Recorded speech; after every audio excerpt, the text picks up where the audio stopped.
Hi! Hello! నమస్తే అండి. నేను మీ లక్ష్మీ చౌదరిని. వెల్కమ్ టు మిస్టరీ మధురంలో తెలుగు ఆడియో స్టోరీస్. 'అల్లుకున్న బంధం' సీజన్ 2ని 'బృందావనం' పేరుతో మార్చి స్టార్ట్ చేశాను. మీకు అందరికీ అర్థమయ్యే ఉంటుందనుకుంటాను. ఇక 'బృందావనం' పార్ట్ 2లోకి ఎంటర్ అయిపోదాం. కథలోకి వెళ్లే ముందు లైక్స్, హైప్ ఇవ్వడం మాత్రం మర్చిపోకండి యార్. వసుంధర ఇండస్ట్రీస్. శివ్తో పాటు వరుణ్ ఆఫీస్లో అడుగు పెడతాడు. స్టాఫ్ అంతా లేచి విష్ చేస్తుంటే చిన్నగా తల పంకిస్తూ లోపలికి హుందాగా నడుచుకొని శివ్ వెళ్తుంటే శివ్ వెనక అంతే హుందాగా నడుచుకుంటూ వెళ్తాడు వరుణ్. అబ్బా, సర్ వాళ్ళ ఇంట్లో అందరూ ఎంత అందంగా ఉంటారు అని అంటుంది స్టాఫ్లో ఒక అమ్మాయి. శివ్ సార్ అయితే సూపర్ హ్యాండ్సమ్ హంక్ కదా, చాలా బాగుంటారు అని అంటుంది. ఓయ్, ఇంకాపే, సర్ విన్నారంటే జాయిన్ అయిన నెలకే ఇక్కడి నుంచి ఇంటికి వెళ్ళిపోతావు. అనవసర విషయాలు మాట్లాడకుండా వర్క్ చూసుకో అని అంటుంది తోటి కొలీగ్.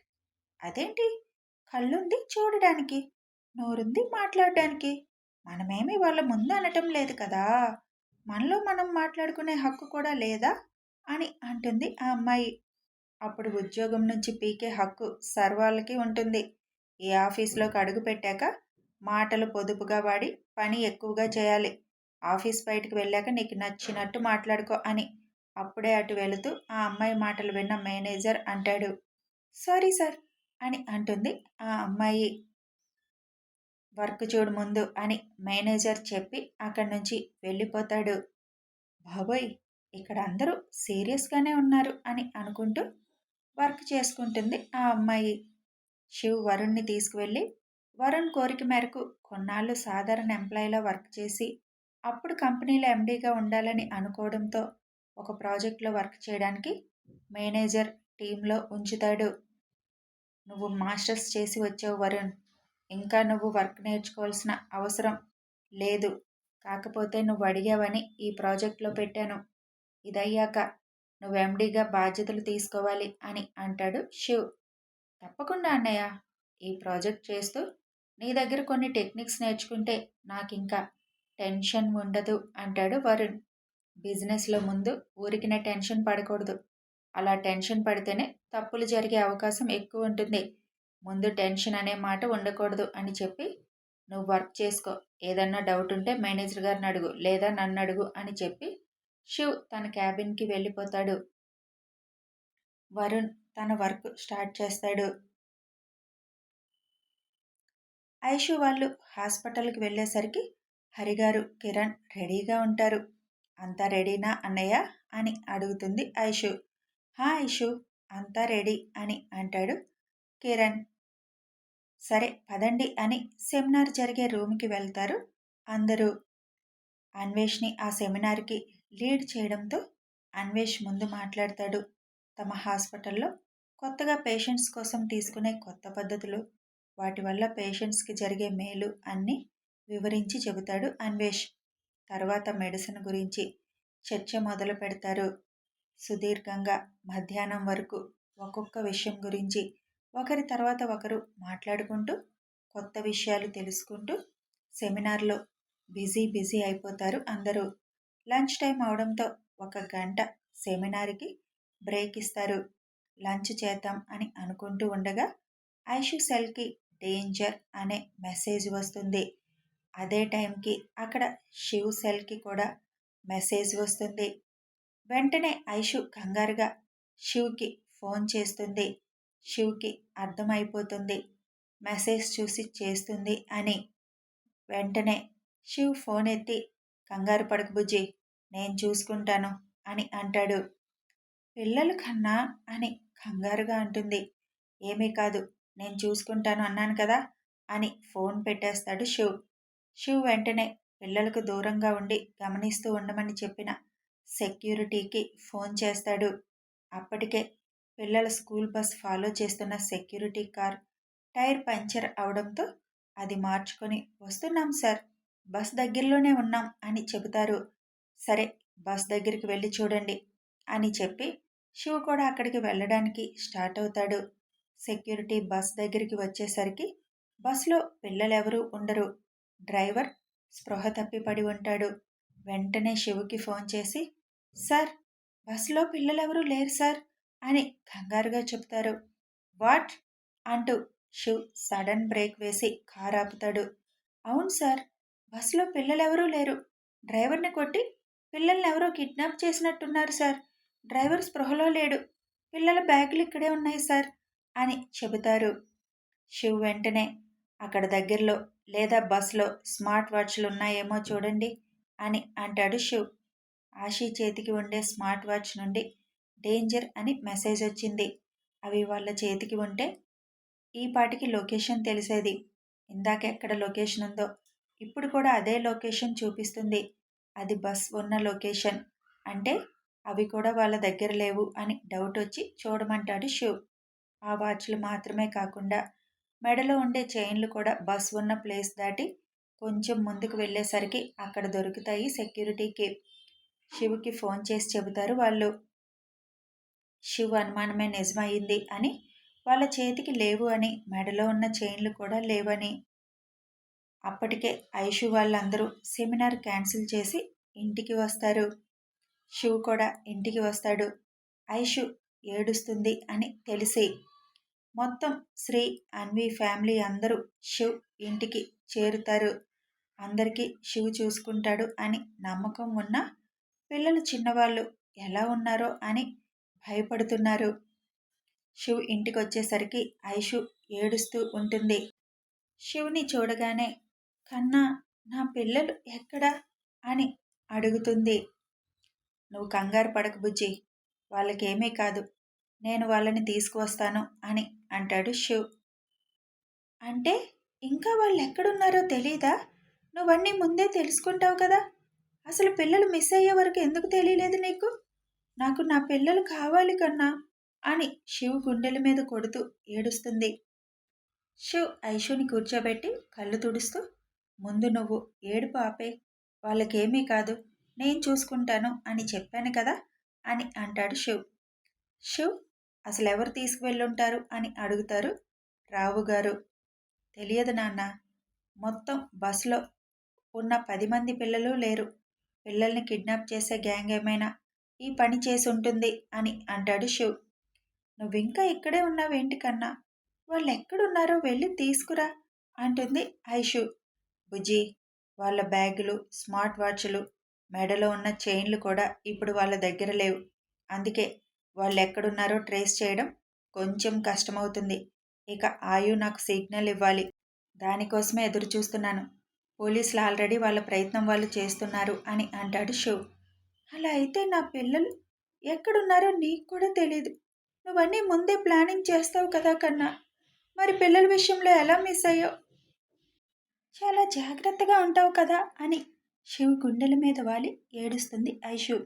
బుజ్జి, ముందే ప్లాన్ చేయడానికి ఇలా జరుగుతుంది అని మనకి తెలియదు కదా. అయినా కూడా మనం తీసుకోవాల్సిన జాగ్రత్తలు తీసుకున్నాం కదా. కొంచెం ఓపిక పట్టురా. ఆయు మనల్ని ఏదో ఒక విధంగా కాంటాక్ట్ చేస్తాడు. ఒక్కసారి వాళ్ళు ఎక్కడున్నది తెలిస్తే నేను వెళ్ళి తీసుకొస్తాను. ప్లీజ్ నువ్వు కొంచెం ఓపికగా ఉండు. ఒకవేళ వాళ్ళు పిల్లల్ని ఏమైనా చేస్తే అప్పుడు? నో బుజ్జి, అలా ఏమీ జరగదు. నువ్వెక్కువ ఆలోచించుకు అని పక్కకి వెళ్తాడు శివ్. అందరూ టెన్షన్గా ఉన్నా ఐషు ముందు బయటపడితే ఇంకా ఏడుస్తుందని ఎవరూ బయటపడకుండా వాళ్ళల్లో వాళ్ళే బాధపడుతున్నారు. శివ్ దగ్గరికి కిరణ్, ఆనంద్ వెళ్ళి ఇప్పుడేం చేద్దాం శివ్ అని అడుగుతారు. ఆయు సిగ్నల్ కోసం చూస్తున్నాను. వన్స్ ఆయు నాకు సిగ్నల్ ఇస్తే చాలు, తన దగ్గరున్న డివైస్ ఆన్ చేస్తే చాలు, నిమిషాల్లో వాళ్ళని చేరొచ్చు అని అంటాడు శివ్. కానీ వాళ్ళు అది కూడా రిమూవ్ చేసి ఉంటే ఆయు మాత్రం ఏం చేయగలడు శివ్ అని అడుగుతాడు ఆనంద్. ఆయుకి నేను ఇచ్చిన ట్రైనింగ్లో వాడు చాలా స్మార్ట్గా ఆలోచిస్తాడు బావా. నాకు నమ్మకం ఉంది, వాడు నన్ను కాంటాక్ట్ చేస్తాడు ఏదో ఒక విధంగా అని మనసులో. ఖమాన్ ఆయు, నాకు నీ మీదే హోప్ నాన్న, తొందరగా ఏదోటి చేయి అని అనుకుంటాడు. అసలు ఒక గంట క్రితం బస్ దగ్గర ఏం జరిగింది చూద్దాం. పిల్లల్ని కిడ్నాప్ చేసి వాళ్ళని అమ్మేసే గ్యాంగ్ సిటీలో దిగింది. వాళ్ళు నెల రోజులుగా కొన్ని స్కూల్స్ దగ్గర కాపు కాసి చివరికి ఆయు వాళ్ళు చదువుతున్న స్కూల్ సెలెక్ట్ చేస్తారు. అందులో వారం రోజులుగా నర్సరీ పిల్లల బస్ మధ్యాహ్నం వెళ్ళడం చూసి ఆ బస్ సెలెక్ట్ చేస్తారు. కరెక్ట్గా జనసంచారం లేని ప్లేస్కి రాగానే వ్యాన్ అడ్డం పెట్టి బస్సుని ఆపుతారు. డ్రైవర్ని కొట్టి పిల్లల్ని బలవంతంగా వ్యాన్లో ఎక్కిస్తారు ఆ గ్యాంగ్. ఆయు ఆశీని కూడా వ్యాన్ ఎక్కించి వెళుతుండగా ఆయు వాళ్ళెదురుగా ఉన్నప్పుడు ఏదైనా చేస్తే తెలిసిపోతుంది అని వెయిట్ చేస్తుంటే ఆశి కంగారుగా స్మార్ట్ వాచ్ ఆన్ చేసి డేంజర్ అని మెసేజ్ చేస్తుంది. పిల్లల బ్యాగ్కి ట్రాకర్స్, చేతికి స్మార్ట్ వాచ్, మెడలో కెమెరా ఉన్న చైన్లు వేసి ఏదైనా ప్రమాదంలో పడితే ఆ వాచ్ ద్వారా కాంటాక్ట్ చేయమని ట్రైనింగ్ ఇస్తాడు. అది పోతే చైన్లో ఉన్న డివైస్ ఆన్ చేయాలి. ఎక్కడికక్కడ శివ్ ఫుల్ జాగ్రత్తలు తీసుకున్నాడు. ఆయు సైగలు చేస్తున్నా వినకుండా కాల్ చేయబోతుంది శివ్కి. అది చూసిన రౌడీ వెంటనే ఏం చేస్తున్నావు అంటూ అనుమానంతో చూసి ఆ స్మార్ట్ వాచ్ లాక్కొని పక్కనే ఉన్న ఆయు చేతిది కూడా తీసి బయటికి విసిరేస్తారు. అంతేకాకుండా అందరి పిల్లల మెడలో కనిపిస్తున్న చైన్లు కూడా తీసేసి బయటికి విసిరేశాడు. అంత తొందర ఎందుకు ఆశి? నేను వద్దని సైగ చేస్తున్నా కదా, కాసేపు ఆగలేవా? ఆన్ చేసావు, ఇప్పుడు నాన్నని కాంటాక్ట్ అయ్యే అవకాశం లేకుండా చేసావు, అన్నీ తీసేశారు చూడు అని అంటాడు ఆయు. నాన్నకి సిగ్నల్ ఇద్దామని చేశానన్నా, ఆ బండోడు చూస్తాడనుకోలేదు అని అంటుంది. నాన్నేం చెప్పారు? కంగారు పడకుండా సమయం చూసి అలర్ట్ అవ్వాలి అని చెప్పారా? నువ్వేం చేసావు చూడు అంటాడు ఆయు. సారీ అన్నా, ఇప్పుడు ఏం చేద్దాం అని అంటూ, హా అన్నా, నాన్నకి సిగ్నల్ ఇవ్వడానికి ఇంకొకటి ఉంది కదా నీ దగ్గర అని అంటుంది. ఇంకొంచెం గట్టిగా అరు, అది కూడా వాళ్ళు విని తీసేస్తే అప్పుడు మనం ఇంకా వీళ్ళ దగ్గరే ఉండాలి అని అంటాడు ఆయు. సారీ సారీ అన్నా, నేను చిన్నగా మాట్లాడతాను అని అంటుంది. చిన్నగా కాదు, కాసేపు మాట్లాడకుండా కూర్చో అని అంటాడు ఆయు. అది కష్టమన్నా. ఏయ్ ఏంటి ఆ గుసగుసలు? అందరూ భయపడి ఏడుస్తూ కూర్చుంటే మీరు మాత్రమేంట్రా అసలు కొంచెం కూడా భయపడ్డం లేదు అని అడుగుతాడు ఆ గ్యాంగ్లో ఒకడు. ఎందుకు భయపడాలి? తప్పు చేసేవాళ్ళు భయపడాలి అంటే మీరు, మేమెందుకు భయపడాలి అని అడుగుతాడు ఆయు. ఏంట్రా ఎంత లేవు, మమ్మల్ని అంటున్నావు అని ఆయు మీదకి వెళ్ళబోతుంటే ఇంకొకడు ఆపేసి, చిన్నపిల్లాడు ఏదో అన్నాడు వదిలేరా అని అంటాడు. అవును, మేము చిన్న పిల్లలం కదా, పాపం కదా అని కళ్ళాడిస్తూ అంటుంది ఐషు. అది విని వాడు కొద్దిగా తగ్గుతాడు. నన్నన్నావు, నువ్వు చేసిందేంటన్నా? వాడికి ఎందుకు కోపం తెప్పించావు? నేను చేసిన దానికి నువ్వు చేసిన దానికి చెల్లు అయిపోయింది అని ఆశి నవ్వుతూ అంటుంది. ఆయు తల కొట్టుకుంటూ, నువ్వు కాసేపు మాట్లాడు కాశీ అని అంటాడు. నీకు తెలుసు కదా అన్నా, నేను సైలెంట్గా ఉండలేనని. ఆయు ఇంకేం మాట్లాడకుండా ఉన్న ఒక్క ఛాన్స్తో వాళ్ళకి తెలియకుండా వాళ్ళ నాన్నకి ఇన్ఫర్మేషన్ ఇవ్వాలి అని సమయం కోసం ఎదురు చూస్తూ కూర్చున్నాడు. ప్రస్తుతం వాళ్ళు ఉండే స్థావరం రావడంతో పిల్లల్ని ఎత్తుకొని తీసుకువెళ్తుంటే ఆశీని పట్టుకున్న వాడి చెయ్యి పట్టుకొని రక్తం వచ్చేలా కొరుకుతుంది ఆశి. వాడు ఆశీని కిందకి దించి ఎందుకు కొరికావు అని వాడు ఆశీని కొట్టబోతుంటే, నువ్వు నన్ను బ్యాడ్ టచ్ చేశావు, అందుకే కొరికా పండోడా అని అంటుంది. అప్పటికే అందరినీ లోపలికి తీసుకువచ్చి కూర్చోబెడతారు. గ్యాంగ్ అంతా అక్కడే ఉండడంతో బ్యాడ్ టచ్ ఏం చేశాడు అని ఆ గ్యాంగ్కి హెడ్ లోపలికి వస్తూ అడుగుతాడు. అతను నా నడుం పట్టుకున్నాడు, అందుకే కొరికా అని అంటుంది. నీ నడుమా? నేనెప్పుడు పట్టుకున్నాను? అయినా ఇంత లేవు, నీకు నడుమ ఎక్కడుంది అని అంటాడు కొరికిన చోట క్లీన్ చేసుకుంటూ. నువ్వు ఇక్కడ నన్ను నీ చేతితో చుట్టి పట్టుకొచ్చావు కదా అని నడుం వైపు వేలు పెట్టి చూపిస్తూ, మరి దాన్ని నడుమనక తలకాయ అంటారా బండోడా అని ఆశి అంటుంది. ఏయ్, ఇందాకటి నుంచి చూస్తున్నాను, బండోడా అని పిలుస్తున్నావేంటి అని కోపంగా అంటాడు వాడు. మరేమో మీ పేర్లు నాకు తెలియవు కదా, నువ్వు లావుగా ఉన్నావు కదా, అందుకు అలా పిలిచాను, తప్పా అని క్యూట్గా అడుగుతుంది. ఆశి మాటకి ఆ హెడ్కి నవ్వొస్తుంది. నవ్వుతూ మరి నన్నేమని పిలుస్తావు అని అంటాడు. నిన్ను అని గడ్డం మీద వేలు పెట్టి ఆలోచించినట్టు ఆలోచించి, హా, నువ్వు హైట్‌గా ఉన్నావు కదా పొడవోడా అని అంటాను అని అంటుంది. హహ! అని అంకుల్ అని పిలవచ్చుగా అని అంటాడు వాడు. మీరు ఇంతమందున్నారు. అంకుల్ అంటే ఎవరిని పలుకుతారు? అందుకే పిలవను. ఇతనికి పొట్టుంది కాబట్టి పొట్టోడా అని. అతన్ని నల్లగా ఉన్నాడు కాబట్టి నల్లోడా అని. అతనికి జుత్తు లేదు కాబట్టి గుండోడా అని. ఇంకా అతన్ని అంటూ ఉంటే ఇంక చాలు మాట్లాడకుండా కూర్చో అని అంటాడు హెడ్. సరే పొడువోడా అని వెళ్ళి ఆయు పక్కన కూర్చుంటుంది. ఇద్దరినీ చూసి మీరు ట్విన్సా అడుగుతాడు ఆ హెడ్. అవును అని అంటుంది ఆషి. ఇద్దరు చాలా అందంగా ముద్దుగా ఉన్నారు. వీళ్ళని ఎక్కువ డబ్బులకి అమ్మొచ్చు అని అనుకుంటాడు హెడ్. అన్నా ఇప్పుడేం చేద్దాం అని అందులో ఒకడు అంటాడు. వీళ్ళు 10 మందే ఉన్నారు. ఇంకో 15 మంది కావాలి. మనం సెలెక్ట్ చేసిన ఇంకో స్కూల్ బస్ కోసం ఎదురు చూడాలి. ఒక 2 రోజులు బయట పోలీస్ హడావుడి ఉంటుంది. 2 రోజులాగి ఏదో ఒకటి చేద్దాం. అప్పటి వరకు వీళ్ళని ఇక్కడే జాగ్రత్తగా చూసుకోండి అని అంటాడు హెడ్.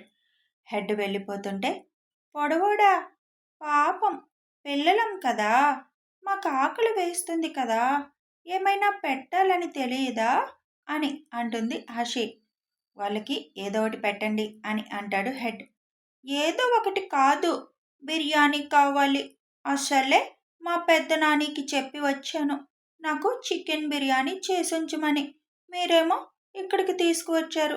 మరి నాకు అదే కావాలి అంటుంది. లేకపోతే అంటాడు అందులో ఒకడు. ఇందాక వాడిని కొరికినట్టు అందరినీ కొరికి పెడతా అంటుంది వేలు చూపిస్తూ. ఈ పిల్ల బాగా ఎక్కువ చేస్తుందన్నా. ఒక్కటిస్తే నోరు మూసుకొని ఉంటుంది అని అంటాడు ఒకడు. వదిలేయండిరా. ఇప్పటి వరకు అందరూ ఏడ్చి ఇరిటేట్ చేసేవాళ్ళు. ఏదో కొంచెం ధైర్యంతో మాటలు చెప్తుంది. ఏడ్చి విసిగించకుండా ఉన్నారు అని అంటాడు హెడ్. అక్కడే కూర్చుంటూ. మిగిలిన పిల్లలు మాత్రం అంకుల్ మమ్మల్ని వదిలేయండి అని భయంగా ఏడుస్తుంటే వీళ్ళిద్దరూ మాత్రం ఇంత ధైర్యంగా ఉన్నారు. భయపడకుండా కబుర్లు చెప్తున్నారు. ఇలాంటి పిల్లల్ని ఎక్కువ డబ్బులకు అమ్మొచ్చు. ఇలా యాక్టివ్గా ఉన్న పిల్లలకి డిమాండ్ ఎక్కువ ఉంటుంది. వాళ్ళని మాట్లాడనివ్వండి. వీడియో తీయండి. వాళ్ళని కొట్టడం ఏమీ చేయకండి అని అంటాడు హెడ్. సరే అన్నా అని అంటారు అందరూ. నీకు చికెన్ బిర్యానీ తెప్పిస్తాను. కానీ నువ్వు వీళ్ళందరి ఏడుపు మానిపిస్తావా అని అంటాడు హెడ్. మాన్పిస్తా. కానీ మీరు నన్నేమీ అనకూడదు. నేను వాళ్ళకి చెప్పింది విని అని అంటుంది ఆషి. ఆయు లేచి నేను వాష్రూమ్కి వెళ్ళాలి. అర్జెంట్ మోషన్కి వెళ్ళాలి అంటాడు. అరే వాడిని వాష్రూమ్ కంట తీసుకువెళ్ళండి అని అంటాడు హెడ్. ఆహా నాకు చూపించండి. లోపలికి ఎవ్వరూ రావద్దు. నాకు సిగ్గు. లేదంటే ఇక్కడే ఖరాబ్ చేసేస్తా అంటాడు ఆయు. పొడవోడా ఇప్పుడు అన్న ఇక్కడ ఆగం చేస్తే కంపు భరించలేము. మొన్న కూడా స్కూల్లో ఆపుకోలేక అలాగే చేశాడు. వాడు అసలు ఆపుకోలేడు. తొందరగా వాష్రూమ్కి పంపించు అని అంటుంది ఆషి. ఆయు కోపంగా ఆషి వైపు చూస్తే సారీ వాళ్ళకలా చెప్పకపోతే నిన్ను పంపించరన్నా అని అంటుంది చిన్నగా. అక్కడ ముందుకు వెళ్తే ఉంది పో అని అంటాడు హెడ్.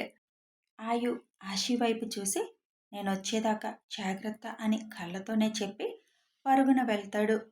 కథ కొనసాగుతుంది. మరి ఆయు శివ్ కోరుకున్నట్టుగా తనకి సిగ్నల్ అందించగలడా?